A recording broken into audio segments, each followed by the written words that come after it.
Before anything comes into manifestation, that there is a vibrational version of it.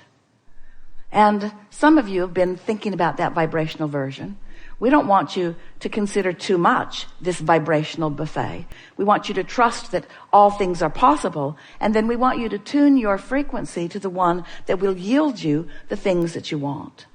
So, just for sake of explanation, we'd like to say to you that there are many potential grids, spinning vibrational grids, that you could be choosing in any moment in time. You could wake up discouraged, and if you think about why you're discouraged and talk to even one person about it, you can get momentum of discouragement going, and that's your grid. And we don't want to upset you ever, but we do want to tell you how it is. That grid that you establish first thing in the day is most likely the grid that you will keep going mostly through the day, because momentum which is perpetuated by law of attraction, says that it is most likely. We've been telling you a story for a while. It's a story really that we get from you, because sometimes it sounds to us as if you are saying, Abraham, I have fallen out of an airplane and I do not have a parachute. What do you suggest that I now do? And we like to say to you under those conditions, hang on, it'll be over in a little bit. Because there's not much that you are likely to do that's going to change that momentum. You get the sense of what we're talking about. And in like manner, sometimes you get momentum established that while it is not that critical, it's likely that nothing that you're going to do in terms of action or conversation, you're not going to talk yourself out of negative momentum. Sometimes you say, well, I want closure. Or sometimes you say, well, I just want to get to the bottom of it. And we say, there's no bottom. You cannot get to the bottom of negative momentum, because attention to a subject only perpetuates it. It's only going to spin faster. It's only going to spin more. There's only going to be more momentum, and it's only going to then accomplish a wider sweep to sweep more stuff in and bring it right to you. Don't you know that? Haven't you ever been in the middle of a conversation? It's better if you find yourself at the beginning of it, but haven't you ever been in the middle of a conversation and you know that there's no way out of it? You know you're going to crash and burn before it's over, because you can't stop the momentum. Now, this may sound odd to you coming from us, who has written book after book after book with process after process after process, all with the intent of helping you slow that momentum. But we want to say to you that while you could pivot, you got to do it early before the momentum really gets strong. While you could find a better feeling thought, you got to do it early before the momentum gets too strong. And really, what we are saying to you today is, if you will just be aware of what momentum is, and once momentum gets going, we like to describe to you, and we know you get this, you're standing at the top of the hill with your car, you're in San Francisco, a really good hill going all the way down into the bay, and your car is perched right on the crest of the hill, and it has no parking brake set, and the car is in neutral, and just for fun, you decide you're just going to nudge your car just a little bit, just to see what happens, and it begins to move ever so slowly at first, and then you remember you really like this car. And you also remember that you don't really want any negative repercussion from your car barreling down the hill. And so before it really gets going, you just step out right in front of it and you let it bump up against you and it stops. All is well. You wouldn't want to be at the bottom of the hill trying to stop that momentum, would you? So you understand that once momentum gets going, it gets more speed, it has more force, it collects more of everything that moves along with it. And so we want you to let the cornerstone of this discussion today be around the subject of momentum, because law of attraction is the momentum perpetuator. Law of attraction will gather momentum to whatever you give your attention to. When you find a thought and you focus upon it and you stay focused upon that thought for as little as 17 seconds, momentum ensues, because another thought like it joins it. And then another thought like it joins it. Another 17 seconds, another 17 seconds. By the time you've done that 4 times and you cross that 68-second mark, you've got significant enough momentum going that you pretty much have to take a nap in order to stop that momentum.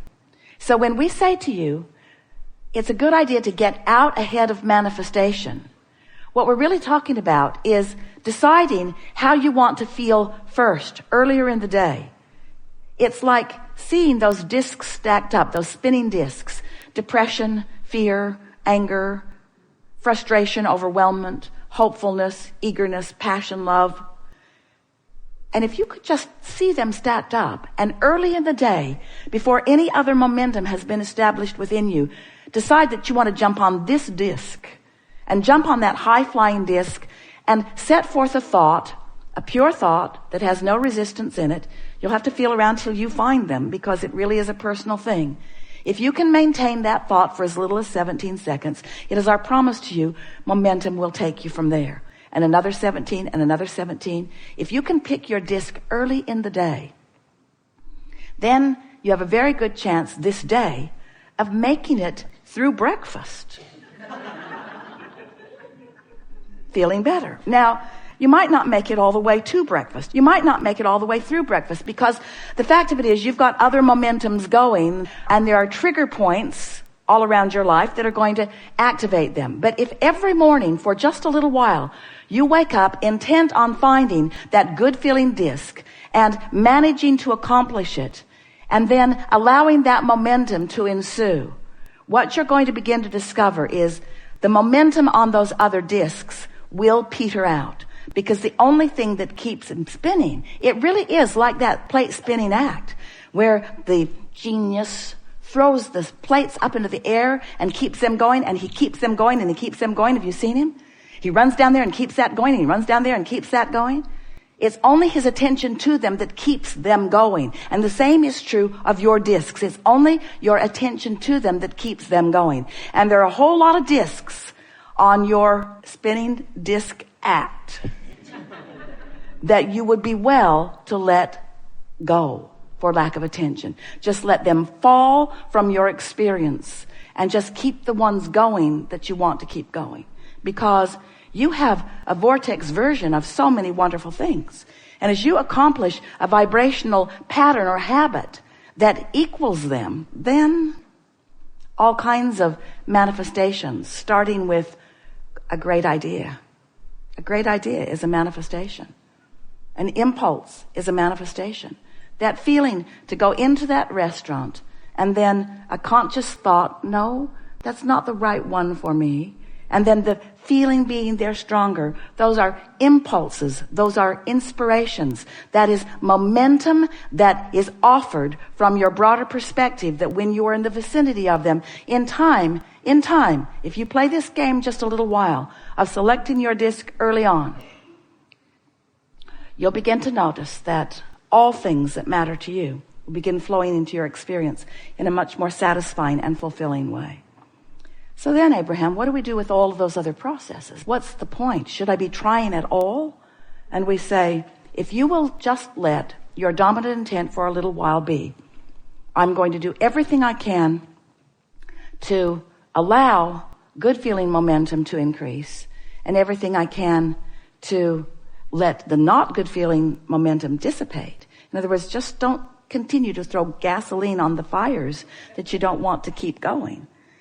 You're going to discover that all of this business of understanding vibration, of understanding the law of attraction, of being the point of attraction that you want to be, and of creating your reality in the way you mean to, is so much easier than it has ever been for you before. So many of our physical friends, that includes you. You are our physical friends, but we're including you in this very carefully stated scenario. You put too much credence in action, and you offer a lot of action without tending to your vibration. And so life is harder and less effective for you than it could be, which is what makes you not trust, which causes the perpetuation of a vibration that slows it all down, and that's sort of the human cycle. And so we just thought it would be nice to sort of clear things up, because life is supposed to be fun for you. You're supposed to be having a good time on this never-ending journey of expansion. That's sort of a downer to a lot of humans. This never-ending journey. You got to be kidding me. And if a never-ending journey bothers you, then what we said about you is really true. You're putting too much credence in your action and not enough attention to your vibration. And so you're tired on your journeys instead of buoyed by them, you see. When you go with the flow, when you catch the spirit of the energy in motion, and you learn to tend to your vibrational resistance, which is the thing that slows the stream, slows the flow.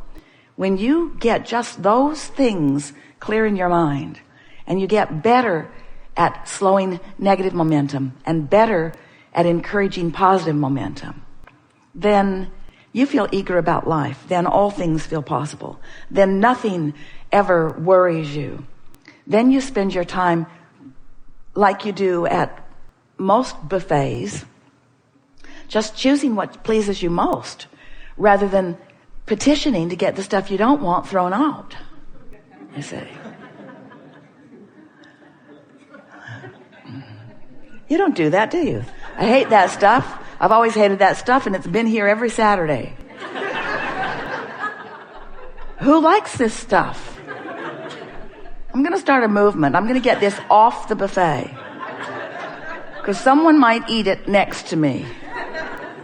And they might splash some on my plate. And I might accidentally have to eat some of this stuff I don't want. And that would be a horrible experience for me. Just thinking about you eating it upsets me. In fact, it ruins my meal. Just thinking about the meal you're eating ruins my meal. And I know the owner of this place. He'll listen to me. When you learn that the only thing that you need to be mindful of, and the only thing really that you have any control about, is your own vibration. And that doesn't feel like not enoughness. That feels like everything you need, because you have come to understand that your point of attraction is everything. When you control your point of attraction, you control what comes to you. We've enjoyed this interaction more than we can explain with words. We've been enjoying the vibrational shifting that has been taking place. We want to acknowledge and honor your willingness to play with us in this way, because sometimes it is slow going in moving energy in that way. It's much easier just to pick an object up and move it over there. But when you do that, nothing changes energetically. Because of your willingness to play along with us, and because of the perfection of those who have sat in the hot seat, we can feel that there's been big time energy movement in understanding. Your world will not respond to you from this point forward as it has been responding to you, because your point of attraction has shifted. Don't try hard to hold in a sort of memory way the things that we've talked about. Just say to yourself, as you are leaving this facility and as you're moving forward in your day, just say to yourself, I think I did get an energy shift. It's going to be fun to see what the outcome of that is. I think I did get an energy shift. It's going to be fun to see what the outcome of that is. I think I did get an energy shift. It's going to be fun to see what the outcome of that is. I think I did get an energy shift. It's going to be fun to see what the outcome of that is. I think I did get an energy shift. It's going to be fun to see what the outcome of that is. I think I did get an energy shift. It's going to be fun to see what the outcome of that is. And once you cross the 68-second mark, I think I did get an energy shift. It's going to be fun to see what the outcome of that is. I know I did get an energy shift. It's going to be fun to see what the outcome of that is. Then as your day unfolds, as this day unfolds, and you get different response from this one, and different response from this one, and different response from this one, then you'll say, I did get an energy shift, and it's fun to watch what the results of that energy shift are. And I intend to keep this energy shift going. I'm going to let my energy shift be first. I'm going to select that disc first, and then I'm going to select the disc, and then I'm going to select the disc, and then I'm going to talk to my kids, and I'm going to select the disc, and then I'm going to get in my car, and I'm going to select the disc, and then I'm going to have a conversation with you. I'm going to select the disc, and then I'm going to write the email. I'm going to select the disc, and then I'm going to choose what I'm going to have for breakfast. I'm going to select the disc, and then I'm going to select the disc. I'm going to select the disc, and then I'm choosing the disc. I'm choosing the vibrational disc. I'm really good at choosing the vibrational disc. This is one of the easiest things that I've ever done. I think today I have finally discovered the path of least resistance to being and doing and having what I've been born to be and do and have. It is our promise to you that that is the case. There is great love here for you. And as always, we remain stubbornly and eternally standing smack dab in the middle of your vortex with the light on.